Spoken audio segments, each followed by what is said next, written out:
নমস্কার বন্ধুরা, গৌতমের সাথে এই চ্যানেলে আপনাদের স্বাগত জানাই।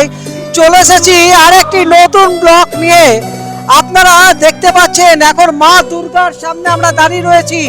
রীতিমতো মা দুর্গার যে আদি মা দুর্গার পূজা চলছে বসন্তকালে চৈত্র মাসের শুক্লপক্ষ তিথিতে।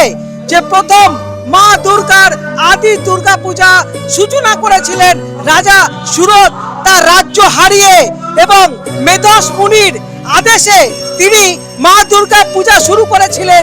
এবং সেই জায়গা হচ্ছে আমাদের পশ্চিম বর্ধমান জেলার গড় জঙ্গলে। সেই গড় জঙ্গলের সেই জঙ্গলের মাটি থেকে মা দুর্গার মূর্তি তৈরি করা হয়। আজ থেকে ত্রেতা যুগের আগে সেই রাজা সুরত প্রথম মা দুর্গার পূজা সূচনা করেন। এবং এই মুহূর্তে আমাদের পশ্চিম বর্ধমান জেলার রানীগঞ্জে দেখতে পাচ্ছেন মা হাজরা বুড়ি যে মন্দির, সেই মন্দিরে বাসন্তী পূজা হচ্ছে। এই মুহূর্তে আপনাদের সামনে মায়ের দর্শন করাচ্ছি। দেখতে পাচ্ছেন এই মুহূর্তে বাসন্তী পূজা এই রানীগঞ্জের শিয়ারশোলে আনুমানিক 350 বছর ধরে হয়ে আসছে।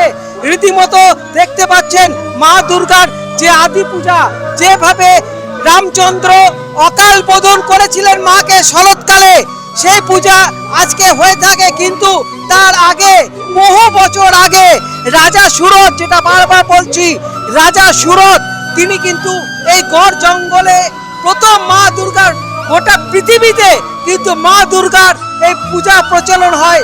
আজকে আমরা দেখতে পাচ্ছি সেই মা দুর্গা মা বাসন্তী পূজা।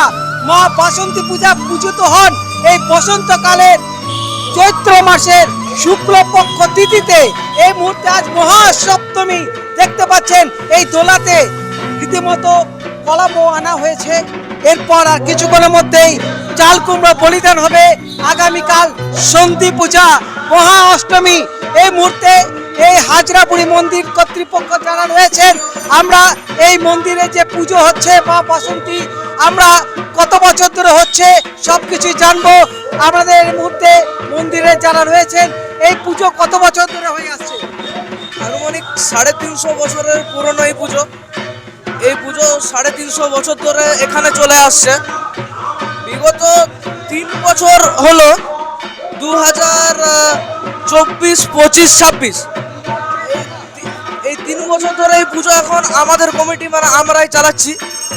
এই আগে যারা যে কমিটি চালাতো, ওরা বিশেষ কিছু কারণের জন্য বা কোনো প্রবলেমের জন্য ওরা এই পুজো একদিন এমন সিচুয়েশন হয়, ওরা বলে যে এই পুজো আমরা বন্ধ করে দিতে চলেছি, আমরা এই পুজো চালাতে পারছি না। তো তারপর আমাদের যে সিনিয়র আছে, আমাদের বাবারা কাকারা, ওরা সব একসাথে ওদের কথাবার্তা হওয়ার পর আমাদের রাতে রাতে মিটিং হয়। তখন 2024-এ তখন আমাদের হাতে আর টাইম ছিল মাত্র 20 দিন। ওই 20 দিনের মাথায় আমরা কমিটি গঠন করি এবং আমরা নিজেদের মতোভাবে সব বেরিয়ে পড়ি। মায়ের জন্য যেটুকু কাজ আমরা করতে পারি সেইভাবে সব কিছু জোগাড়জাটি করে আমরা পুজো শুরু করি। আজ 2026-এ আমরা মায়ের পুজো অনেক ভালোভাবে করছি। আশা করছি মায়ের আশীর্বাদে আর আপনাদের ভালোবাসাতে এই পুজো আমরা আরও অনেক বড়োভাবে করব, এটাই আমাদের প্ল্যান আছে। আর কালকে মহা অষ্টমী, দুপুরে আমাদের অষ্টমীর পুজো হবে। আমি চাইছি সবাই আসুক, এসব বড় মায়ের দর্শন করে যাক। আগামী পরশু দিন আমাদের মায়ের প্রসাদও বিতরণ করা হয়, খিচুড়ি পায়েস। 28 তারিখ দশমী, শনিবার আমরা একটা শোভাযাত্রার আয়োজন করেছি।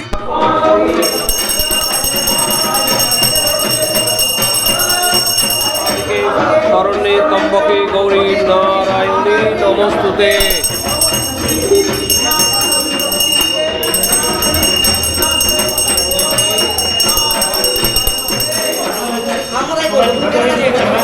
চারটা পুজোর পুজো হয়, বাসন্তী, রক্ষাকালী আর আমাদের ধর্মরাজ আর লক্ষ্মী। তার মধ্যে এই পুজোটা 4 দিনের পুজো, খুব বড়ো পুজো। এই পুজোটা মোটামুটি আমরা দাদু বাবা সব দেখে এসেছি, মোটামুটি 400+ হয়ে আসছে, আমরা দেখে আসছি। এই একটা ইতিহাস আছে, যেটা খুব পুরনো পুজো, দুর্গা পুজো হয় সেরকমই হয়। আমাদের যেমন ডান দিকে গণেশ থাকে, সে ডান দিকে গণেশ, সে দুর্গার মতনই পুজো হয়। আর আগে আমাদের ঝাঁকগুলো সেটা আমাদের বন্ধ হয়েছে, এখন চাল করবো 3 দিন বলি, 3 দিন আর কি কি বিশেষত্ব রয়েছে? আর বিশেষত্ব মানে মায়ের ভোগ হয়, প্রথম দিন ভোগ হয়, সপ্তমী দিন, অষ্টমী দিন আমাদের ভোগ হয়, দিন খিচুড়ি পাওয়া হয়। মা খুব চাপ, আমি নিজে জানি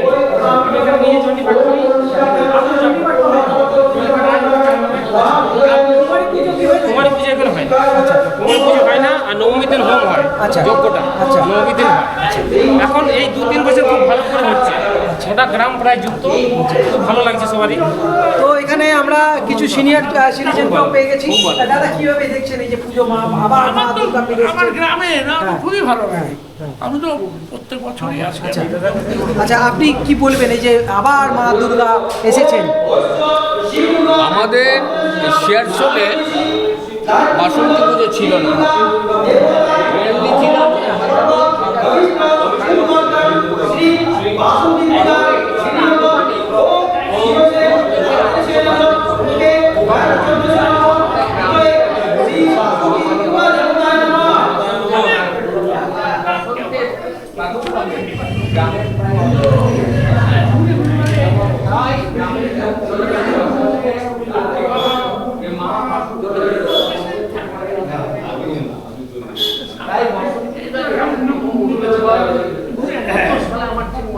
আনুমানিক 400 বছর।